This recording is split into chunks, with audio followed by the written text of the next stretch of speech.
Bienvenido a un nuevo capítulo de Política Podcast. Ingenieros, abogados, más invitados, se las ingenian para responder dudas políticas. Otra producción de Mala Idea.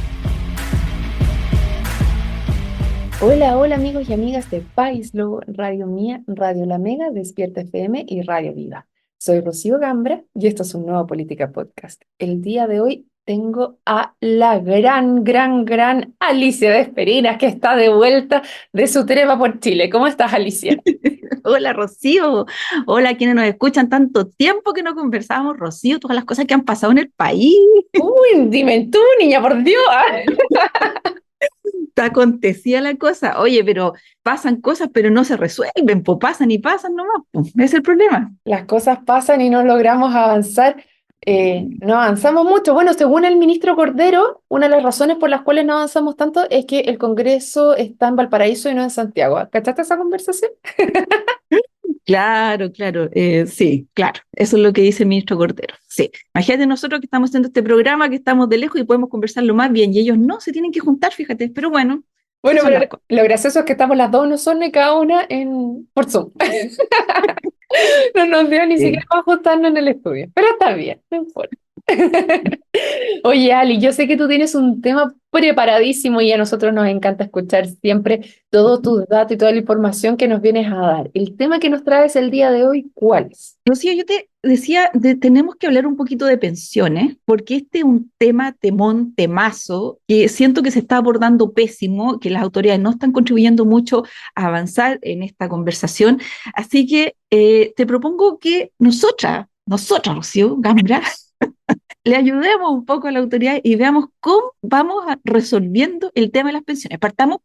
Pongámonos de acuerdo qué cosas son las pensiones. Las pensiones es como la plata, ¿no es cierto?, que uno, de la cual uno debería disponer en el momento en que uno ya no puede trabajar, por lo tanto no puede suministrarse los recursos para la vida, ¿no es cierto? Eso debería ser un poco la pensión, ¿cierto? ¿Estamos de acuerdo en eso? Claro, o sea, cuando tú ya no puedas tener tus ingresos por medio del trabajo, ¿cómo te vas a mantener? ¿Cómo vas a vivir? ¿De qué vas a vivir cuando ya no puedas trabajar? ¿Cómo vas a financiar ese periodo de vida en que uno sale de la vida laboral, no sigue recibiendo ingresos, pero como dice una tía mía, tenemos la mala costumbre de comer todos los días, entonces hay que seguir comiendo, entonces ¿cómo uno se provee de eso, ¿cierto? Esa es la pregunta.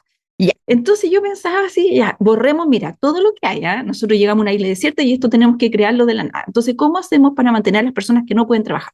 Ya, por lo menos se me ocurren 3 formas que podrían ser distintas. Una, cada uno ahorra parte de sus ingresos cuando está trabajando, entonces de esa manera va juntando platita y llega un momento en que uno dice, ya, junté suficiente y con esto yo puedo dejar de trabajar y tengo los fondos, ¿no es cierto? Eso sería como el modelo de ahorro personal, ¿cierto? Esa podría ser una... Ya. Así era antes de cualquier sistema de seguridad social que tuviéramos dentro del país, o sea, de que te obligaran por el Estado a cualquier cosa, es voluntario cuánto tú ahorras para lo que te va a quedar después cuando no puedas trabajar o que llegues al monto que tú estimes conveniente para que puedas tener un sueldo permanente mientras vivas. Exacto, y también se estilaba mucho antes que los abuelitos seguían viviendo en la misma casa de la familia, entonces tampoco se tenían que proveer de recursos para vivir solos, sino que seguían dentro del grupo familiar, en fin. Ya, esa es una forma, un ahorro personal. Otro es que el Estado diga, no, sabe que estos cabros son súper irresponsables, no van a juntar ni uno, así que yo como Estado voy a empezar a ahorrar cierta plata, voy a tener un fondo para cuando la gente se jubile y tú cumplías cierta edad X, que ese X hay que determinarlo, por el hecho de estar en el país y yo haber sido un Estado responsable, te digo, ya, Rosa, ahora te toca, tú vas a tener esta plata, entonces el Estado proveerá, ¿cierto? Un ahorro estatal. Podría ser otra forma, ¿cierto? Claro, eso sería por distintos medios, puede ser por, ¿cómo se llama? Impuestos a cualquier cosa, pero por medio de impuestos generales. Esa era la palabra. Impuestos generales que se determinan que vayan a un fondo que les permita generar un sueldo para aquellas personas posteriores. De ahí tenés que decidir cuánto es ese sueldo que va a entregar el Estado y por cuánto tiempo lo estarías entregando. Exactamente. Okay. Y el tercer mecanismo es que las personas que están trabajando actualmente le financien la vida a los que no están trabajando, que sería un sistema de reparto. Entonces las personas ganan 100, de ahí sacan 40 y esos 40 van para el abuelito que le toca y ellos seguían con 60, ¿no es cierto? Eso sería como un tercer sistema, nada de ahorro, nada de nada, sino que aquí el que está trabajando provee al que no está trabajando, ¿verdad? Entonces, analicemos y te propongo, Rocío, que de eso se trata, de que veamos los pros y los contras de cada uno de estos tres sistemas, porque no se me ocurren más, o sea, si a alguien se le ocurre otro que venga un marciano y nos financie la vida, puede ser, pero yo no se me ocurre otra Ya, más. pero aquí tienes uno intermedio que es el ahorro. Lo que tenemos hoy en día en Chile es la capitalización individual, pero obligatoria. Que es que el Estado te Es que, obliga a que tú guardes una parte de tu sueldo para cuando seas adulto mayor, cuando no puedas seguir trabajando. claro, es que Más eso justamente el sistema del Estado, o sea, el mixto que le llaman actualmente. el mixto. Entonces, vámonos a analizar, después podemos hacer todas las combinaciones de estos tres sistemas que queramos, pero vamos a ver cuáles podrían ser los problemas y las ventajas de cada uno de estos tres sistemas. Entonces, el ahorro personal, como dices tú, podría ser voluntario, podría ser cada uno, bueno, la gente puede coger parte de su plata, nadie lo impide, y dejarlo en un chanchito y ver hasta cuándo la aguanta ahí en el chanchito y tener ahorro personal, o puede ser un ahorro forzoso, como es lo que tenemos ahora, ¿no es cierto?, en donde tú estás obligado a sacar una parte de tu sueldo y dejarlo en un sistema de ahorro que en este minuto se llama AFP, se llaman administradoras de fondo de pensión, pero ¿cuál sería el inconveniente de eso? Que en este minuto yo encuentro que los sueldos son súper bajos, las personas con suerte están sobreviviendo, entonces menos le podemos decir a las personas, oye, saca una parte de tu sueldo y ahórrala, ¿no es cierto? Es como irreal, o sea, tendrían que darse otras condiciones para que tengamos un nivel que nos permita, sin ningún trastorno en la vida, poder destinar una parte y ahorrarla, ¿no es cierto? Eso tiene que ver un poco con el mercado laboral.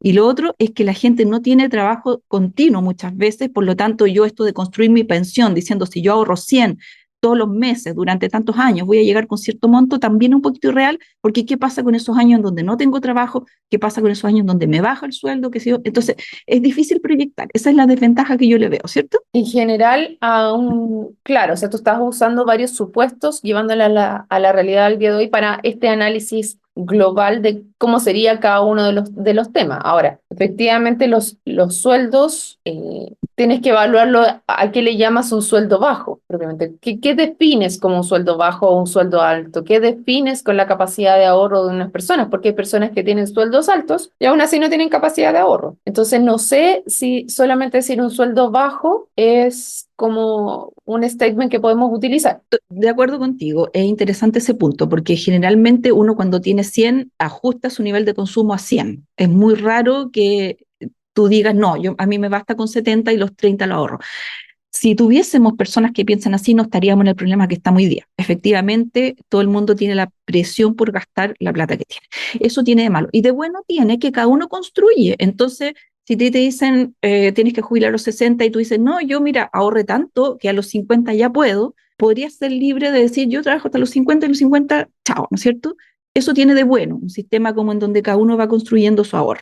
Tiene de malo también que las personas no tienen los conocimientos como para decir en qué invierto la plata, porque también uno tiene que saber dónde la va a guardar. No va a aparecer el primer chanta que te ofrece, no, déjemela aquí, mamita, y resulta que era la mega estafa piramidal, entonces también puedes desaparecer tus ahorros. Entonces también tiene ese problema de que tú tienes que saber en dónde dejas una plata que vas a ver en 25 años más, ¿cierto? Claro, porque por un lado es cuánto de mi capacidad de ahorro, cuál es la capacidad de ahorro que tengo efectiva, porque me acuerdo de un reportaje que hicieron, no me acuerdo en qué canal, pero hace unos años atrás que mostraban a personas que tenían casas muy grandes que estaban a punto de perderlos porque no eran capaces de pagar el dividendo. Se les preguntaban en su minuto cómo les había ido y dentro de sus vidas ellos eran, cuando trabajaban, viajaban, tenían un alto poder adquisitivo, pero decía, claro, nunca se preocuparon de guardar cierta parte para lo que venía después, no existía esa capacidad de ver hacia dónde íbamos. Entonces, esas personas, o sea, todos tenemos que ser muy conscientes de que en algún minuto vamos a llegar a viejo y que nos vamos a tener que preocupar de nosotros mismos. Y ese nivel de conciencia tienes que verlo si lo tienes como ciudadanos o no. Podemos ver lo que pasó un poco en Perú cuando se le entregó esta responsabilidad de vuelta a las personas, sacaron toda la plata y se quedaron sin ni una y ahora qué. Y cuando tú haces una inversión en fondos que son tan importantes para lo que te va después, el nivel de riesgo que pones dentro de esa inversión también, porque puedes irte mal y te vaya a quedar con una mano por delante y otra por detrás por ese nivel de inversión. Entonces es súper complejo la decisión que tú estás tomando. O sea, por un lado, ¿cuánto guardo? tengo capacidad de guardar y dónde lo invierto. Claro, claro, y justamente de nuevo vuelvo al punto, si estuviéramos todo eso claro, no estaríamos en el problema de pensiones que tenemos ahora, ¿no es cierto? Y Yo me acuerdo de esa probablemente las discusión. personas que lo han hecho, porque dentro del modelo que tenemos en Chile, nada te limita a que tú no puedas hacerlo también. O sea, probablemente una de las limitantes efectivamente es el sueldo y tu capacidad de ahorro, porque actualmente en el sistema que tenemos, tú sí tienes posibilidad de ir ahorrando, por ejemplo, en una PB, o que compres inversiones, que tengas, no compres inversiones, que inviertas en inmobiliaria, por ejemplo, en distintos edificios, en propiedades, en terreno, que te permita tener una renta después. Eso también, el sistema actual te lo permite, ¿no? Te obliga a que sea tu única forma de ingreso un sistema de pensión. Existe esa libertad en el modelo que tenemos actualmente. Así es, existe. Incluso tienen algunos políticos que odian a la AFP, tienen los tremendos APP, pero bueno, ese es otro tema.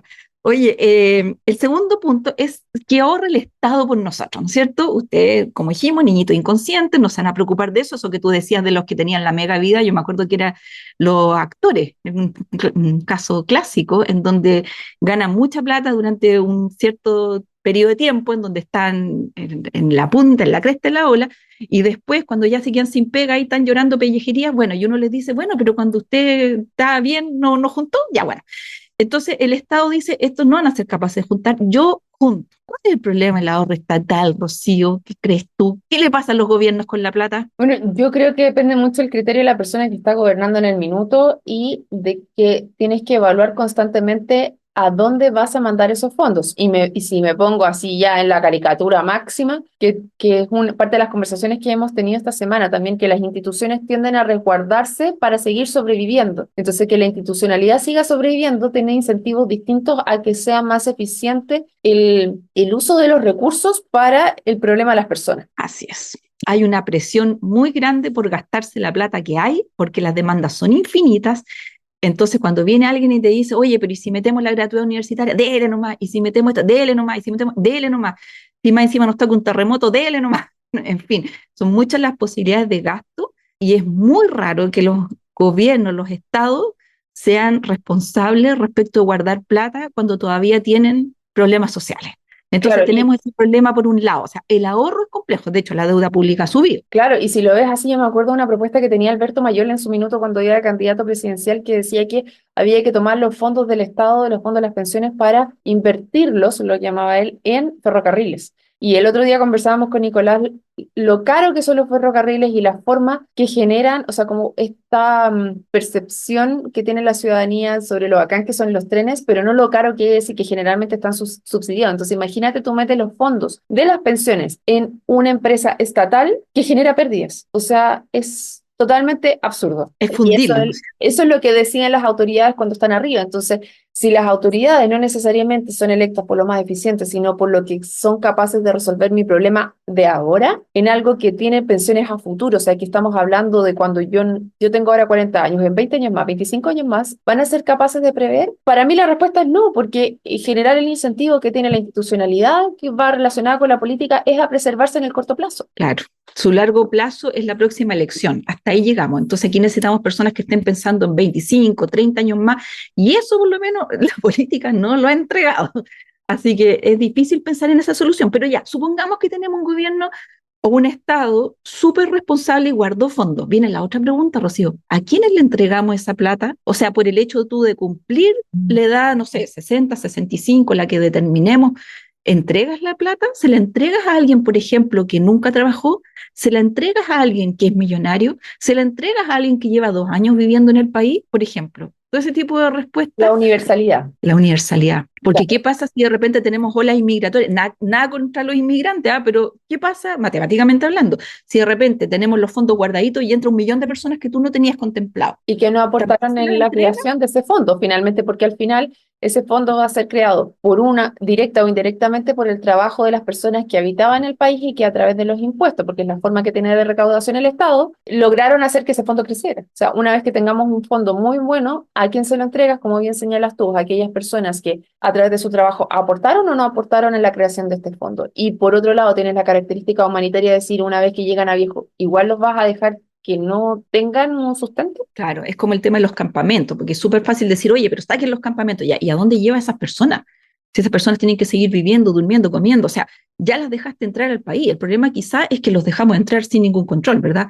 Ese puede ser el problema, pero una vez que ya los tienes adentro es un problemón. Entonces, bueno, imagínate ahora, más encima, viejos sin capacidad de trabajar, o sea, ¿qué hacemos con toda esa masa de personas? Entonces, también son preguntas que hay que irse planteando cuando uno dice, no, si el Estado que ahorra y luego distribuimos una pensión, ¿no es cierto? Hay que tenerlo antes en el diseño. Y la tercera alternativa es un sistema de reparto en donde las personas que están activas en este minuto trabajando financien la vida de los que no lo están haciendo. En el fondo, que los jóvenes mantengan a los abuelitos, ¿no es cierto? La solidaridad intergeneracional que se dice. El problema con eso, Rocío, No, para mí es es la que, peor de todas. es que estamos envejeciendo de una manera, pero increíble, en donde los jóvenes no están reproduciéndose, no están teniendo guagua.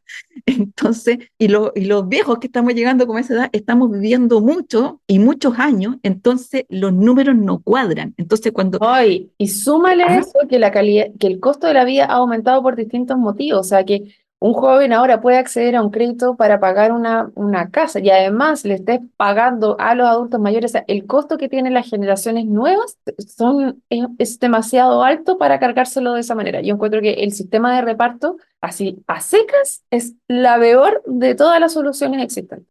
O sea, y no es que nosotros le tengamos buena o mala a algún otro sistema, el punto es que los números no dan. Entonces, si uno proyecta estos números al 2050, nomás que lo tenemos ahí al lado, para efectos de pensiones, o sea, 25 años es nada, no cuadra por ninguna parte. O sea, vamos a tener como que un viejito al lado de cada joven, y eso es como impracticable. Ya los pobres jóvenes, como dices tú, no dan con sus propios costos, menos van a dar con otro más.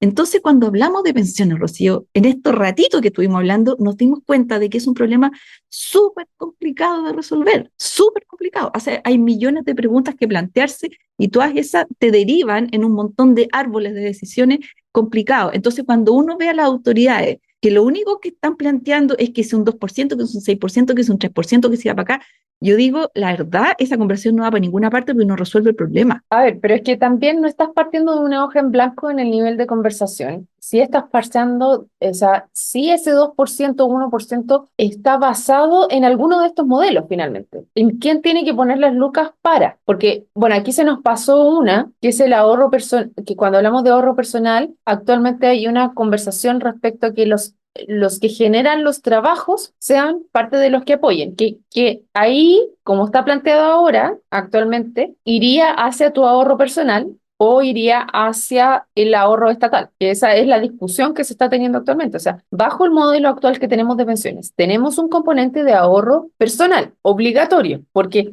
yo creo que ya existe al menos un consenso de los políticos, y yo creo que ahí les doy todo el ok, que no tenemos la capacidad como personas individuales de ahorrar suficiente o un nivel mínimo para poder subsistir cuando somos viejos. Entonces, existe toda obligatoriedad del ahorro dentro de nuestro sistema. Y eso yo creo que es un consenso que llegamos todos como país. Estaba la duda respecto a los retiros, y ahí te generaba este nuevo componente de que yo pueda sacar mi plata y qué es lo que hago con ella. Pero volvieron en mi perspectiva, a la sensatez y decir, de verdad que no somos buenos ahorrantes. Si tenemos plata en el bolsillo, la vamos a ir a gastar. Y necesitamos hacernos cargo de qué es lo que va a pasar cuando viejo y obligatoriamente ahorrar. Y yo creo que ese es un consenso que como sociedad hemos llegado, que necesitamos ahorrar obligatoriamente, ¿no? ¿No es un consenso? Yo creo que es un consenso teórico, pero no es un consenso en la práctica, porque si tú ves los niveles de informalidad, solo crecen. Entonces, si las personas no quieren estar con un contrato formal, es porque reciben más plata hoy que la que recibirían si es que tú les descuentas todas las imposiciones, ¿no es cierto? Entonces, ese consenso teórico en el 30% ya y creciendo de las personas no se está dando. Entonces te están diciendo en el fondo, no, esto me lo va a tener que resolver otra persona después en el futuro. No sé si será con la PGU, qué pensarán, pero la PGU sale de los impuestos y los impuestos finalmente los pagamos nosotros igual. Entonces es darnos vuelta respecto del mecanismo. Ahora, yo creo, Rocío, que siempre la respuesta a todo es el crecimiento, al crecimiento. O sea, si tuviéramos un país el doble de rico, quizá estos problemas no los tendríamos. Pero cuando tú ves también a personas que no les gusta el crecimiento, que dicen que basta, que ya hasta aquí nomás, que no sigamos depredando la naturaleza, que sé yo, bla, bla, bla, bla. Bueno, entonces esta torta escasa que tenemos, ¿cómo la repartimos y quién la paga? Esos en el fondo son los cuestionamientos. Ya.